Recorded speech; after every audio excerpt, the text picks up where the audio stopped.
বেঁচে থাকাটা একটা আশ্চর্যের ব্যাপার, অস্বাভাবিক ব্যাপার। মৃত্যুটাই হচ্ছে স্বাভাবিক। এই যে আমরা বেঁচে আছি না, এটা অস্বাভাবিক। মৃত্যুর স্বাদ তো সবাইকেই নিতে হবে।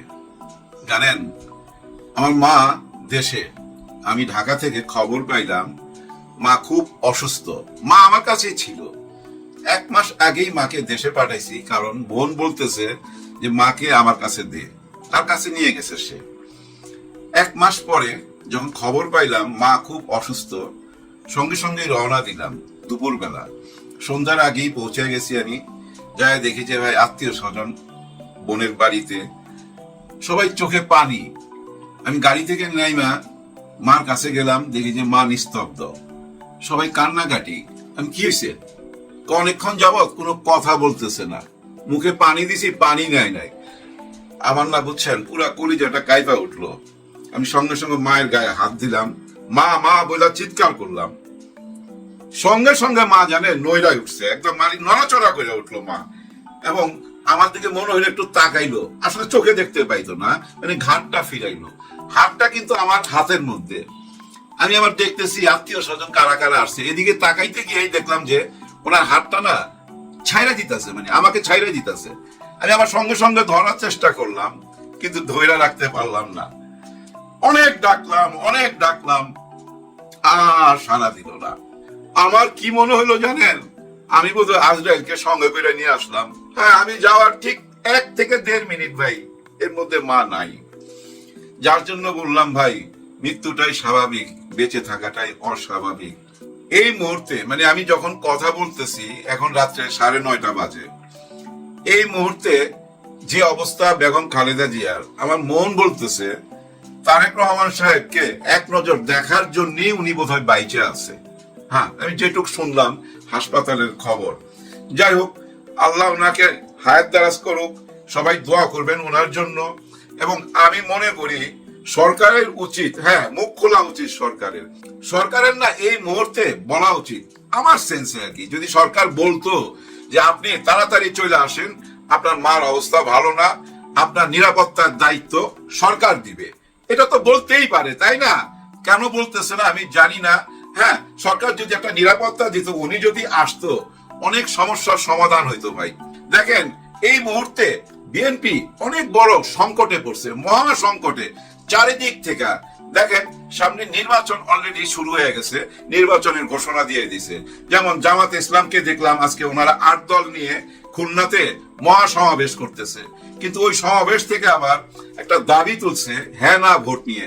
সে হ্যাঁ না ভোটটা ওনারা আগে চায়, মানে জাতীয় নির্বাচনের সঙ্গে না, আগে চায়।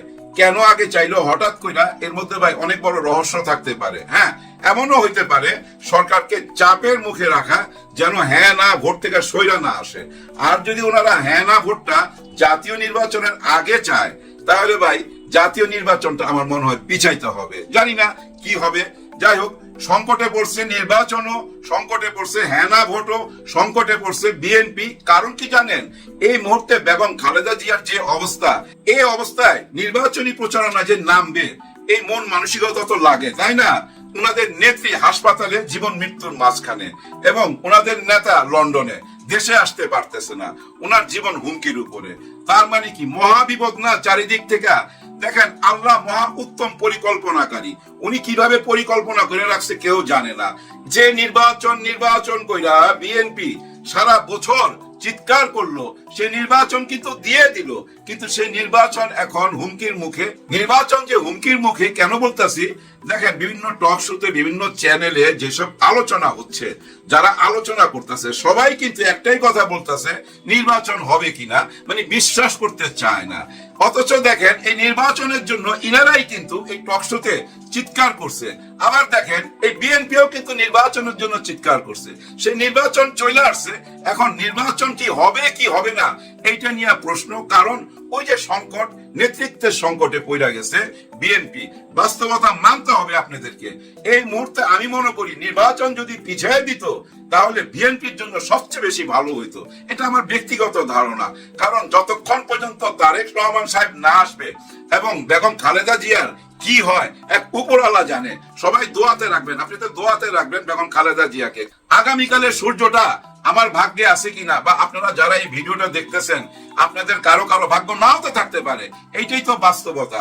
যার জন্য এই বাস্তবতা থেকে আমি বলতে চাচ্ছি এই মুহূর্তে অন্তত বিএনপির জন্য নির্বাচন করাটা একটু মুশকিল হয়ে যাবে। কেন মুশকিল হয়ে যাবে দেখেন, ওনাদের দলের ভিতরে কোনো নিয়ম শৃঙ্খলা নাই।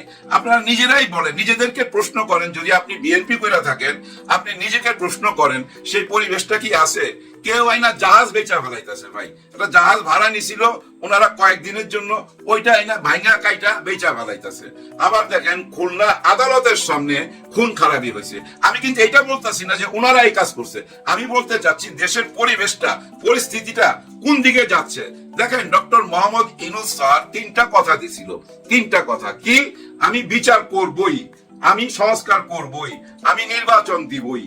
নির্বাচনও দিয়ে দিছে, সংস্কার ফেলে দিছে হ্যাঁ না ভোটের মাধ্যমে। আর বিচার যে দৃশ্যমান সেটা তো আমরা দেখতে পাচ্ছি। এতটা দৃশ্যমান যে ব্রিটিশ নাগরিক এবং ব্রিটিশ পার্লামেন্টের একজন সদস্যকে 2 বছরের জন্য জেল দিয়ে দিছে। মানে আমি টিউলিপ সিদ্দিকীর কথা বলতেছি। দেখেন শুধু ভারতের চোখে চোখ না, কিন্তু ইংল্যান্ডের চোখে চোখ নাই খা ওনাদের পার্লামেন্টের একজন মেম্বারকে আমাদের দেশের বিচারে এখন সে অপরাধী। অস্বীকার যেতে পারবেন? ডক্টর ইউনূস স্যার যা যা বলছে উনি তাই করার চেষ্টা করতেছে, এটা এখন দৃশ্যমান। এই পিলখানা হত্যাকাণ্ডের জন্য জাতীয় তদন্ত কমিশন উনি কইরা দিয়েছিলেন। ওনারা 11 মাসের পরিশ্রমে 11টা মাস পরিশ্রম করছে এই পিলখানা হত্যাকাণ্ডের পিছনে। এর মধ্যে তো দেখেন সবাই জানা গেছেন আপনারা এর সাথে কিভাবে জড়িত ছিল আওয়ামী লীগ, এবং ভারতের কথা শোনা যাচ্ছে। এমন এমন কথা শোনা যাচ্ছে ভাই, ভারত এখন প্রশ্নের সম্মুখীন হয়ে গেল। ডক্টর ইউনূস স্যার দেখেন কাউকে ছাড় দিচ্ছে না। এই পিলখানা হত্যাকাণ্ডের বয়স হয়ে গেছে 16 বছর। 16 বছর আগে শুনছিলাম একটা তদন্ত কমিটি করছে, তারপরে কি হয়েছে কেউ জানে না। এই টক শোতে আইসা এইসব নিয়ে কারো আলোচনা করার কোনো সাহস ছিল না। কাউকে দোষ দেওয়া যাবে না ভাই, কারণ কি জানেন, জীবনের মায়া সবাইরই আছে। ওই 16 বছরে এসব নিয়ে কথা বললে তো ভাই ওই আয়নাঘর, গুম, হত্যা এগুলো হইতো। এগুলো তো সবাই আমরা জানি। এই যে পিলখানার হত্যাকাণ্ড, এই পিলখানার ট্র্যাজেডির মধ্যে দেখেন কত বড় ঘটনা। 57 জন অফিসার 48 ঘন্টার মধ্যে শহীদ হয়ে গেল। অথচ এই 57 জন অফিসারকে তৈরি করতে 48 বছর লেগে গেছে। কিন্তু কোনো বিচার কি পাইছে? কোনো বিচার পাই নাই। ডক্টর মোহাম্মদ ইউনূস স্যার বলছে এটা একটা ইতিহাস। এই যে তদন্ত কমিশনের যে রিপোর্টটা ওনার হাতে আসছে, এটা একটা ইতিহাস। জাতির জন্য এটা শিক্ষণীয় হয়ে থাকবে।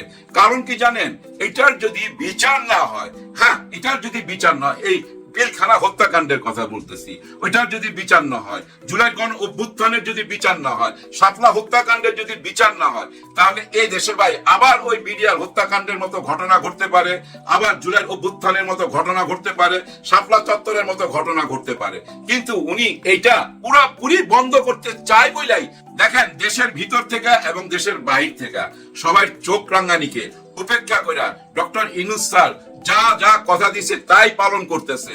দেশের ভিতর থেকে বলা হয়েছিল না স্টপ, এনাফ ইজ এনাফ, এইসব কথা তো বলা হয়েছিল। তখন আমাদের মনে প্রশ্ন উঠলো যে হয়তোবা এই পিলখানার হত্যাকাণ্ডের বিচার হবে না। এটা প্রশ্ন তো আসছে, কিন্তু না, উনি যা যা কথা দিছে সেটা রক্ষা করছে। আজকে দেখেন এই পিলখানার হত্যাকাণ্ড কিভাবে ঘটছে, কারা ঘটাইছে, কারা কারা জড়িত, ওই যে তাপসের নামও আসছে। আবার দেখেন ওই যে সাহারা খাতুন তৎকালীন স্বরাষ্ট্রমন্ত্রী ছিল, উনি কিন্তু 20 জন 25 জন নিয়ে মিছিল করতে করতে সাদা পতাকা নিয়ে পিলখানার ভিতরে ঢুকছিল। কিন্তু বাইরে হইবার সময় বাইরেছে 200 জন নিয়ে। ওই যে বাকি 175 জন ধরে নেন, ওনারা 20-25 জন ছিল, আর 200 জন, তার মানে 175 জন যে বাকি ওনাদের সঙ্গে বাইরে হয়ে গেল পিলখানা থেকে, এরা কারা? এরাই ছিল সেই হত্যাকারী। এরকম প্রশ্ন তো চলেই আসছে সামনে। এখন আরো কি আসছে? হিন্দিতে কথা বলছে। হ্যাঁ, ওই যে সোলজারদের মধ্যে মুখ ঢাকা, ওরা হিন্দিতে কথা বলছে। আর কিল করছে, সব কিছুই এখন সামনে।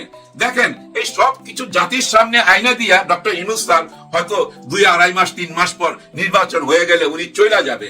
বাকি কাজগুলা কারা করবে? বাকি কাজগুলা করতে হবে নির্বাচিত সরকার আইসা। কিন্তু নির্বাচিত কোন সরকার আইসা এই কাজগুলা করবে? কিভাবে করবে? কারণ আমরা তো বর্তমানে দেখতে পারতেছি এই যে সবচেয়ে বড় দল, তাদেরকে নিয়ে তো ভাই অনেকেরই আশা ভরসা, অনেকেই স্বপ্ন দেখতেছে, অলরেডি স্বপ্ন দেখা শুরু করছে, এবং ওনাদের আচরণেই বোঝা যায় যে ওনারা ক্ষমতায় চলে গেছে।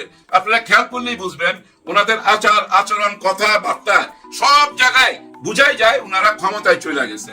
কিন্তু দর্শকের কাছে, আমাদের সাধারণ জনগণের কাছে দৃশ্যমান কি? এরকম শত শত ঘটনা আছে। 200 জনের উপরে ওনারা নিজেরাই মারামারি কইরা পৃথিবী থেকে বিদায় হয়েছে। এর মধ্যে ভাই ধর্ষণ মামলাও আছে। মানে পুরো একটা ব্যভিচার চলতেছে চারিদিকে। এই সব কিছুকে নিয়ম শৃঙ্খলায় আনার জন্য তারেক রহমান সাহেবকে ঢাকায় আসতে হবে, বাংলাদেশের মাটিতে পা রাখতেই হবে। যদি পা না রাখে, উনি যদি ওনার দলটাকে নিজের হাতে একদম মাঠে দাঁড়ায়া, এই বাংলার মাটিতে দাঁড়ায়া যদি নিয়ম শৃঙ্খলার মধ্যে না আনে, তাহলে আপনারা লেখা রাখতে পারেন আগামী নির্বাচনের যে স্বপ্ন দেখাইছে ডক্টর মোহাম্মদ ইউনূস স্যার, যে ঈদের মতো আনন্দ উপভোগ করব না, হাহাকার আসবে, বুকের কান্না আসবে। অনেক মা তার সন্তান হারাবে, অনেক বোন তার ভাইকে হারাবে, অনেক বউ তার স্বামীকে হারাবে ভাই এই আগামী নির্বাচনে, যদি নিয়ম শৃঙ্খলার মধ্যে এখনই না আনতে পারেন। কারণ কি জানেন? দৃশ্যমান কিছুই দেখতে পাচ্ছি না। এই যে দেখেন পিলখানার হত্যাকাণ্ডের বিচার আজকে সামনে চলে আসলো, এইটা নিয়ে কি তেমন কোনো আলোচনা আছে? দেখেন পিলখানার মতো একটা বড় ঘটনা, তাও কিন্তু এখন এটা আলোচনার শীর্ষে না। আলোচনার শীর্ষে কোনটা? ওই যে বেগম খালেদা জিয়া কি অবস্থায় আছে, ওইখানেই ভাই দিন রাত 24 ঘন্টা টোটাল মিডিয়া ওইখানে পড়া রয়েছে। এবং দেশবাসীও ভাই প্রত্যেক মুহূর্তে জানতে চাইতেছে বেগম খালেদা জিয়ার অবস্থা কি। যার জন্য আমি বলবো, আমার এটা শেষ অনুরোধ সরকারের কাছে, যে আপনারা নিজেরা তারেক রহমান সাহেবকে গ্যারান্টি দেন যে ভাই আপনি আসেন, আপনার নিরাপত্তার দায়িত্ব আমরা দেব। আর এতে কি হবে জানেন? আগামী নির্বাচনটা করতে সুবিধা হবে, কারণ উনি বাংলাদেশে আসলে নিশ্চয়ই ওনার নিজের হাতে দলটাকে গোছাইতে পারবে। আর ওনার মায়ের পাশে যদি উনি একবার আসতে পারে, পুরো দেশবাসী খুশি হবে ভাই। বিশেষ করে ওনার দলের লোকজনের বলার মতো মুখ থাকবে, না হলে সবাইকেই কিন্তু উনি একটা প্রশ্নের মধ্যে ফেলে দিবে। ভাই ব্রাদার, দিন যায় কথা থাকে, এই কথাগুলো থেকে যাবে যে কেমন ছেলে মাকে দেখতে আসে নাই, সে ছেলে দেশের পাশে কিভাবে থাকবে, যে ছেলে মার পাশে এসে দাঁড়াইতে পারে না জীবনের ভয়ে। এরকম প্রশ্ন চলে আসবে, প্রশ্ন ভাই আরো চলে আসবে সামনে, বহু রকম প্রশ্ন আগামী 2-1 সপ্তাহের মধ্যে আপনারা দেখতে পাবেন।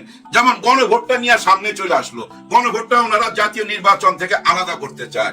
এর পিছনে কারণ আছে ভাই। কারণ কি জানেন? এই গণভোট জামাতে ইসলাম এবং ওনার 8 দলের জন্য, এবং এনসিপির জন্য, এবং ছাত্র শিবিরের জন্য সবচেয়ে বড় দরকার এই গণভোট। এই হ্যাঁ না ভোটের মাধ্যমে একটা নতুন দেশের জন্ম হবে। ওই নতুন দেশের জন্ম নেবার যে ফর্মুলা, ওই ফর্মুলা হ্যাঁ ভোটের মধ্যে আছে। যার জন্য ওনারা হ্যাঁ ভোটটা চায়। হ্যাঁ ভোট হওয়া মানে নতুন বাংলাদেশ, আর নতুন বাংলাদেশ হওয়া মানে জামাতে ইসলাম এবং 8 দল ছাত্র শিবির সবাই জয়। এই জন্যই কথাটা বললাম, হ্যাঁ না ভোটটা যদি জাতীয় নির্বাচনের আগে করতে পারে, তাহলে কি দাঁড়ায় একবার চিন্তা করেন তো। মনে করেন হ্যাঁ জয়যুক্ত হয়েছে, সঙ্গে সঙ্গে সারা দেশে ভাই রব উঠা যাবে। কি ওই যে বিশ্ববিদ্যালয় যেভাবে জয় হয়েছে ছাত্র শিবিরের, ঠিক সেম একই ভাবে হ্যাঁ যদি জয়যুক্ত হয়ে যায়, একটা রব উঠা যাবে যে জামাত ইসলাম ক্ষমতায় চলে গেছে, এবং সেটার প্রভাব পড়বে জাতীয় নির্বাচনে। যার জন্য হ্যাঁ না ভোটটা অনেকেই চায় না, বলে না যে এটা দরকার নাই, এটাতে খামাখা দেশের টাকার অপচয়, এরকম কথা বলে কেন? তারা জানে হ্যাঁ জয়যুক্ত হওয়া মানে নতুন বাংলাদেশ হয়ে যাওয়া। কেউ ঠেকায় রাখতে পারবে না। হ্যাঁ ভাই, কেউ ঠেকায় রাখতে পারবে না। যাই হোক, ভিডিওটা শেষ করার আগে শুধু এইটুকুই বলবো, দেখেন কে কোন দল করে, কে কোন ধর্মের, এসব আলোচনা নাই। সবাই কিন্তু বেগম খালেদা জিয়ার জন্য দোয়া করতেছে ভাই, মন থেকে দোয়া করতেছে। উনি একটা ইতিহাস তো ভাই, তাই না? ঠিক তেমনি ভাই সবাই মিলা দেশের জন্য দোয়া করবেন, কারণ রাজনৈতিক সংকটে পড়তে যাচ্ছে দেশ আগামীতে। এই কিছুদিনের মধ্যেই এটা আপনারা বুঝতে পারবেন যে মহা একটা সংকটের মধ্যে আমাদের দেশের রাজনীতি চলে গেছে। ওইখান থেকে যদি একবার উদ্ধার হইতে পারি, তাহলে ঠিক টাইমই নির্বাচন হবে। কেউ